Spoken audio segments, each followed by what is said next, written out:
بسم اللہ الرحمن الرحیم۔ السلام علیکم ورحمۃ اللہ وبرکاتہ۔ پیارے بچوں، پچھلی ویڈیو میں ہم نے الدرس الثانی الف پڑھا تھا۔ آج ہم پڑھنے جا رہے ہیں الدرس الثانی با۔ الدرس الثانی با میں سورۃ الانفال آیات نمبر 38 تا 44 ان تمام آیات کا انشاءاللہ آج ہم مختصر خلاصہ پڑھیں گے۔ آیت نمبر 38 کا مفہوم یہ ہے کہ مشرکین کو اللہ تعالیٰ فرما رہے ہیں کہ مشرکین باز آئیں اور توبہ کریں تو ماضی کی غلطیاں بھی معاف ہو جائیں گی اور اللہ تعالیٰ ان کو خوشحال زندگی بھی عطا کرے گا، اور اگر وہ اپنے باز نہیں آئے اپنی حرکتوں سے تو ان کو پھر سزا ملے گی۔ یعنی پہلے وہ اللہ کے اور اس کے رسول صلی اللہ علیہ وسلم کے نافرمان تھے، تو غزوہ بدر میں اللہ تعالیٰ نے ان کو شکست دے کر ان کو مغلوب کیا اور ان کو ذلیل و رسوا کیا۔ اب اگر یہ دوبارہ باز آئیں گے تو اللہ تعالیٰ ان کو آگے عزت دیں گے۔ اگر باز نہیں آئے، توبہ نہیں کی، وہی حرکتیں ان کی جاری رہیں، تو اللہ تعالیٰ پھر کسی موقع پہ ان کو دوبارہ سزا دے گا، دنیا میں بھی اور آخرت میں بھی۔ آگے آیت نمبر 39 اور 40۔ آیت نمبر 39 اور 40 میں مقصد جہاد کا ذکر ہے۔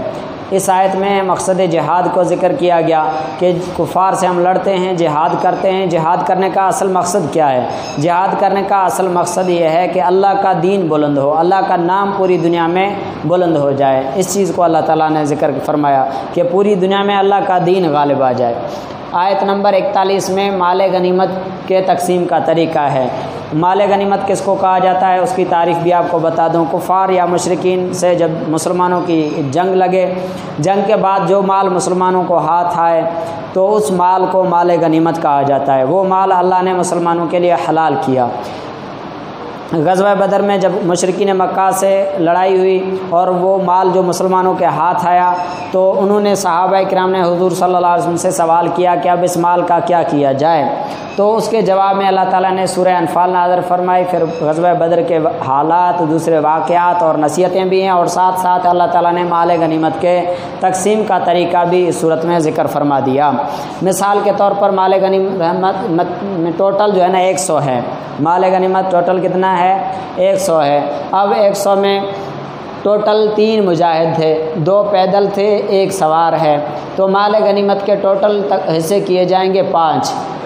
20 میں سے 5واں حصہ 20 روپے، تو 20 خدا اور اس کے رسول صلی اللہ علیہ وسلم اور قریبی رشتہ داروں، مسکینوں، غریبوں کے لیے ہوں گے، اور باقی حصے مجاہدین میں ایسے تقسیم ہوں گے کہ پیدل کو 1 حصہ اور سوار کو 2 حصے آئیں گے۔ سوار کو 2 حصے کیوں آئیں گے؟ 1 حصہ اس کا اپنا اور دوسرا حصہ سواری کا خرچہ، کیونکہ گھوڑا یا جو بھی جانور ہو وہ بھی گھاس وغیرہ کھائے گا، دانہ کھائے گا، تو اس وجہ سے اس کا خرچہ ہے۔ اس لیے پیدل کو 1 حصہ ملے گا اور سوار کو 2 حصے ملیں گے۔ مثال میں نے آپ کو سمجھا دیا، پھر سے دہرائی کرا رہا ہوں۔ مال غنیمت 100 ہے، 100 کے 5 حصے کیے گئے، 20 حصے، تو 3 مجاہدین تھے، ایک مجاہد کو 20 دیے گئے، تو 2 پیدل تھے اور 1 سوار تھا، اس کو 40 دیے گئے تاکہ 1 حصہ سواری کا اس کو مل جائے۔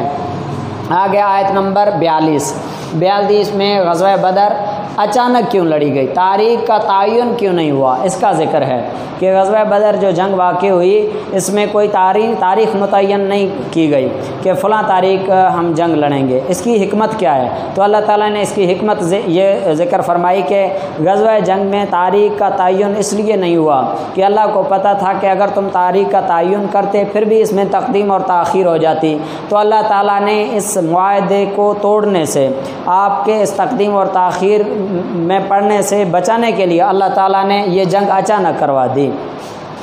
آگے آیت نمبر 43 اور 44، مشرکین کی تعداد کم کر کے دکھانے کی حکمت۔ حضور صلی اللہ علیہ وسلم کو اللہ تعالیٰ نے خواب میں غزوہ بدر سے پہلے خواب دکھایا، جس میں اللہ تعالیٰ نے دکھایا کہ مشرکین بالکل تھوڑے آ رہے ہیں آپ سے لڑنے۔ اس میں بھی حکمت تھی تاکہ مسلمانوں کو آپ صلی اللہ علیہ وسلم اپنا خواب بتائیں گے اور وہ ان کی دلجوئی ہو جائے گی کہ ہماری لڑائی تھوڑی سی جماعت کے ساتھ ہونے جا رہی ہے۔ اس حکمت عملی کی وجہ سے، اور وہ نکل کے آ جائیں گے، پھر اللہ غالب مسلمانوں کو ہی کرنا تھا۔ ایک یہ، اور دوسری بار آپ علیہ الصلاۃ والسلام کے ساتھ جب مشرکین لڑنے آئے اس وقت بھی ابو جہل والے تھے، اگرچہ 1000 مسلح اور طاقت کے ساتھ، ہر چیز کے ساتھ، مسلمان بالکل تھوڑے، 313۔ پھر بھی اس کے باوجود اللہ تعالیٰ نے کیا کیا، اب آپس میں نہ لڑتے اور ادھر ادھر ہو جاتے، اس سے بچانے کے لیے اللہ تعالیٰ نے مسلمان کافروں کو بالکل کم کر کے دکھائے کہ مسلمان بالکل تھوڑے ہیں، آپ ان سے لڑو۔ اور جو مشرکین تھے وہ اللہ تعالیٰ نے پھر مسلمانوں کو کم کر کے دکھائے، تو دیکھنے میں مسلمانوں کو مشرکین بالکل کم آ رہے تھے، تو مسلمانوں کا بھی دل بڑا ہو گیا اور ادھر سے مشرکین کا بھی دل بڑا ہو گیا، اسی طرح ان دونوں کی آپس میں لڑائی ہو گئی۔ تو یہ تھا آج کی آیات کا خلاصہ۔ اب آیات کی ریڈنگ اور ترجمہ کر لیتے ہیں۔ بسم اللہ الرحمن الرحیم۔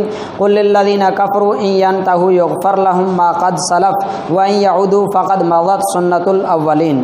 اے پیغمبر صلی اللہ علیہ وسلم، کفار سے کہہ دو کہ اگر وہ اپنے افعال سے باز آ جائیں تو جو ہو چکا انہیں معاف کر دیا جائے گا، اور اگر پھر وہی حرکات کرنے لگیں گے تو اگلے لوگوں کا جو طریق جاری ہو چکا ہے وہی ان کے حق میں برتا جائے گا۔ وَقَاتِلُهُمْ حَتَّى لَا تَكُونَ فِتْنَةٌ وَيَكُونَ الدِّينُ كُلُّهُ لِلَّهِ فَإِنِ انْتَهُوا فَإِنَّ اللَّهَ بِمَا يَعْمَلُونَ بَصِيرٌ۔ اور ان لوگوں سے لڑتے رہو یہاں تک کہ فتنہ یعنی کفر کا فساد باقی نہ رہے اور دین سب خدا ہی کا ہو جائے۔ فَإِنِ انْتَهُوا فَإِنَّ اللَّهَ بِمَا يَعْمَلُونَ بَصِيرٌ، اور اگر باز آ جائیں تو خدا ان کے کاموں کو دیکھ رہا ہے۔ وَإِن تَوَلَّوْا فَاعْلَمُوا أَنَّ اللَّهَ مَوْلَاكُمْ نِعْمَ الْمَوْلَىٰ وَنِعْمَ النَّصِيرُ، اور اگر روگردانی کریں تو جان رکھو کہ خدا تمہارا حمایتی ہے اور وہ خوب حمایتی اور خوب مددگار ہے۔ وَاعْلَمُوا أَنَّمَا غَنِمْتُم مِّن شَيْءٍ فَأَنَّ لِلَّهِ خُمُسَهُ وَلِلرَّسُولِ وَلِذِي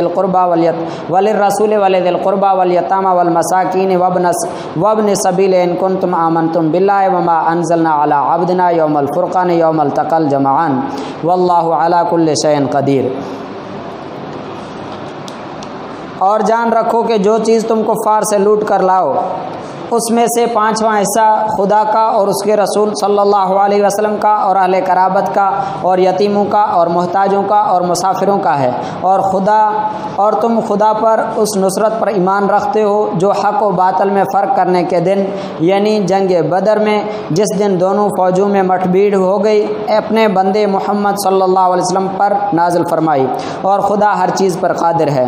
اذ انتم بالعدوۃ الدنیا وهم بالعدوۃ القصویٰ والرکب الاسفل منکم، جس وقت تم مدینے سے قریب کے ناکے پر تھے اور کافر بعید کے ناکے پر، اور قافلہ تم سے نیچے اتر گیا تھا، اور وَلَوْ تَوَاعَدتُّمْ لَاخْتَلَفْتُمْ فِي الْمِيعَادِ وَلَٰكِن لِّيَقْضِيَ اللَّهُ أَمْرًا كَانَ مَفْعُولًا لِّيَهْلِكَ مَنْ هَلَكَ عَن بَيِّنَةٍ وَيَحْيَىٰ مَنْ حَيَّ عَن بَيِّنَةٍ وَإِنَّ اللَّهَ لَسَمِيعٌ عَلِيمٌ۔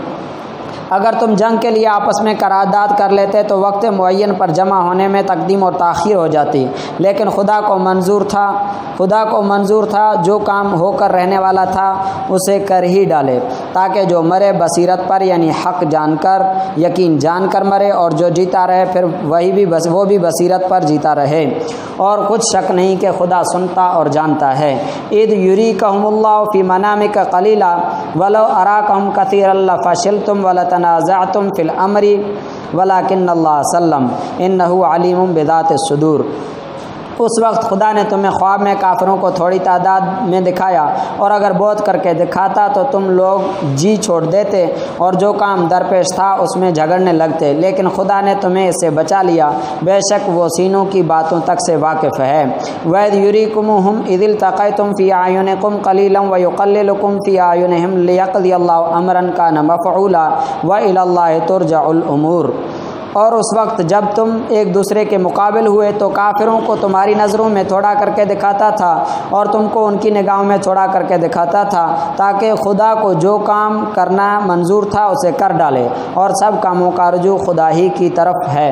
تو پیارے بچوں، یہ تھا آج کی آیات کا خلاصہ، آج کی آیات کی ریڈنگ اور ان کا ترجمہ۔ اگلی ویڈیو تک کے لیے اجازت دیجیے۔ السلام علیکم ورحمۃ اللہ وبرکاتہ۔